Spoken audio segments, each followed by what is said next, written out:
अस्सलाम वालेकुम। पाकिस्तान की मजहबी तारीख़ में बहुत सारे नाम नहाद मजहबी रहनुमा अपनी मुनाफ़क़त, अय्यारी और मक्कारी के हवाले से मशहूर हैं। उन्हीं में एक मौलाना तारिक जमील हैं, जो न सिर्फ अय्यारी, मक्कारी और चालाकी का मुज़ाहरा करते हैं, बल्कि उनकी शख्सियत के कई अहम पहलुओं में एक पहलू उनकी मुनाफ़क़त भी है।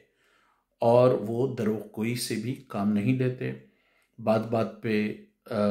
कहानियाँ घड़ना, किस्से घड़ना, ये उनका पुराना तरीका है। बिल्कुल इसी तरह अगर कोई वाक़या हो जाए तो उसकी अजीब व गरीब तावील निकालने में भी वो माहिर हैं।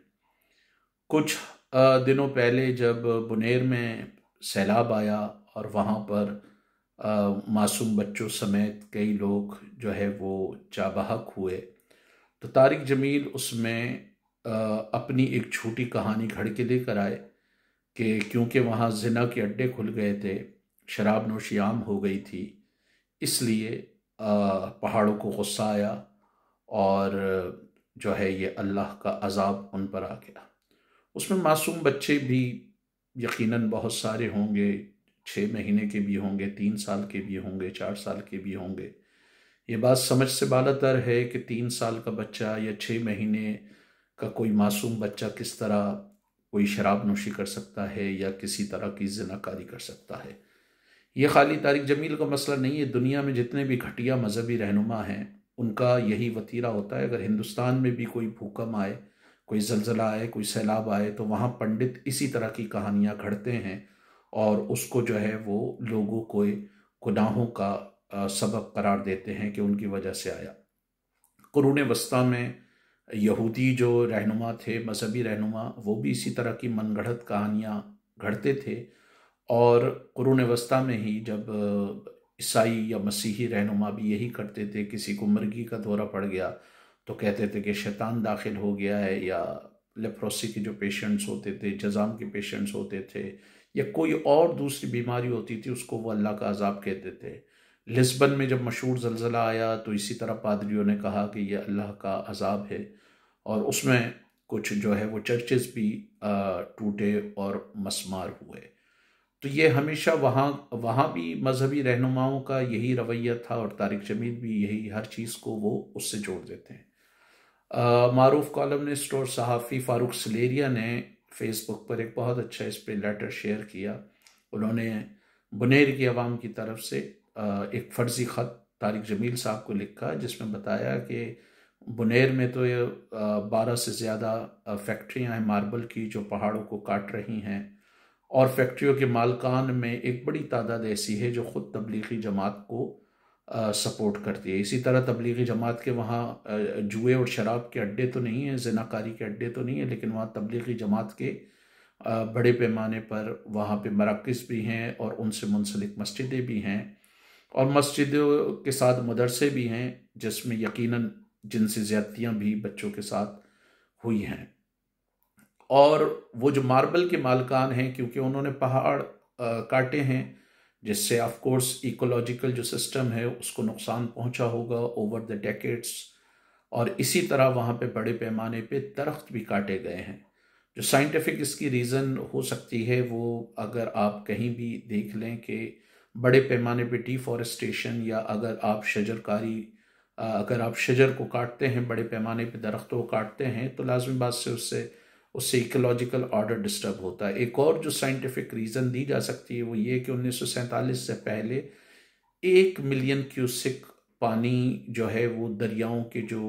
वाटरवेज थे या दरिया के जो रास्ते थे, वो 1 मिलियन क्यूसिक पानी लेके जाते थे। अब सूरत हाल ये हो गई है कि वो दरियाई रास्ते सिर्फ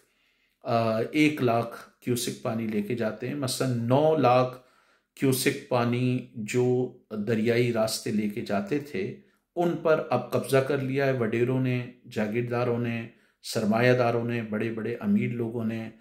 तो तारिक जमील साहब की ज़बान अलीम खान के ख़िलाफ़ तो नहीं खुलेगी, जिसने पूरी जो है वो एक हाउसिंग सोसाइटी बना दी, या रावी के करीब करीब जितनी हाउसिंग सोसाइटियाँ बनी हैं,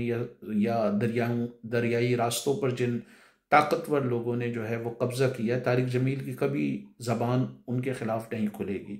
ना उनकी माजी में कभी मलिक रियाज के ख़िलाफ़ ज़बान खुली है, क्योंकि तारिक जमील और तबलीगी जमात का तो वतीरा ये है कि जो करप्ट लोग होते हैं वो 30-40 साल खूब करप्शन करते हैं, उसके बाद वो पांचा ऊपर करके दाढ़ी बढ़ाकर मूछें साफ कर कर तबलीगी जमात के इज्तिमा में बैठ जाते हैं। इसी तरह की कुछ चीज़ें इलियास कादरी साहब भी करते हैं। सारे करप्ट लोग, आप पाकिस्तानी मुआशरे के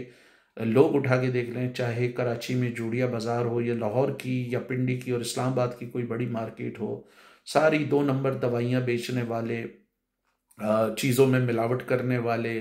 तिजारत करने वाले, उनकी एक बड़ी तादाद जो है वो आपको तबलीगी जमात, दावत इस्लामी और इसी तरह की तंजीमों की हिमायती मिलेगी। वो 5 वक्त की नमाजें भी पढ़ते हैं, उन्होंने माथे पे मेहराबें भी बनाई हुई हैं, दाढ़ी भी रखी हुई हैं, लेकिन ना वो कभी सरकार को टैक्स लगाने देते, ना वो अपनी आमदनी का कभी रिकॉर्ड रखने नहीं देते। हाँ, वो मस्जिदों और मदारिस को चंदा ज़रूर देते हैं, जिससे तारिक जमील जैसे लोगों का किसी हद तक जो है वो कारोबार भी चलता है। फिर इंटरेस्टिंग बात यह है कि तारिक जमील साहब की ये कोई नई बात नहीं है, उन्होंने हमेशा दुनिया की बेमायगी का, दुनिया की फना होने का रोना रोया है और मादियत परस्ती को हमेशा कंडेम किया है। लेकिन सूरत हाल ये है कि वो महंगे से महंगे मोबाइल रखते हैं, महंगी से महंगी गाड़ियां उनका शौक है, बेहतरीन उनको कपड़े पहनने हैं। खुद जो उन्होंने अपनी कपड़े की आउटलेट बनाई है, ज़रा उसके आप कीमतें देख लें तो आप कानों को पकड़ें।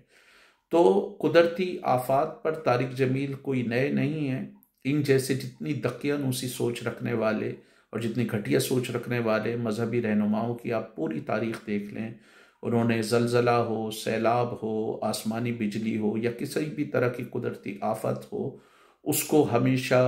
किसी माबादुल तबियात या उलूही शख्सियत से जोड़ दिया है और उसका सबब ये बताया है कि ये इंसानों के गुनाह की वजह से ऐसा हो रहा है। सवाल ये पैदा होता है कि अगर जिनाकारी की वजह से, फहाशी और ओरियानी की वजह से, शराब नोशी की वजह से इस तरह की कुदरती आफात आती हैं, तो यूरोप में तो फिर हर रोज़ जलजला आना चाहिए, यूरोप में तो फिर हर रोज़ जो है वो तूफ़ान आना चाहिए, हर रोज़ सैलाब आना चाहिए। वहाँ पर गली गली में या तकरीबन हर मोहल्ले में शराब खाने भी होते हैं, हर घर में शराब पी जाती है। जो तारिक जमील साहब की फहाशी और ओरियानी की तारीफ़ है वो तो हर जगह नज़र आती है, यूरोप में, अमेरिका में, कनाडा में, जापान में, साउथ कोरिया में, लेकिन वहाँ पर ये चीज़ें नहीं होती। हकीकत यह है कि इस तरह की कुदरती आफात की साइंटिफिक रीज़न्स होती हैं, उन रीज़न्स को समझने के बाद इन पर काबू पाया जा सकता है या नुकसान को बहुत कम किया जा सकता है। पाकिस्तान के केस में अगर 9 लाख क्यूसेक दरियाई जो रास्ता है अगर उसको साफ़ कर लिया जाए, तो अगर सैलाब को पूरी तरह रोक भी ना सकें तो कम से कम इसके नुकसानात को बहुत हद तक कम किया जा सकता है, जिससे जानी और माली नुकसान बहुत कम पैमाने पर होगा।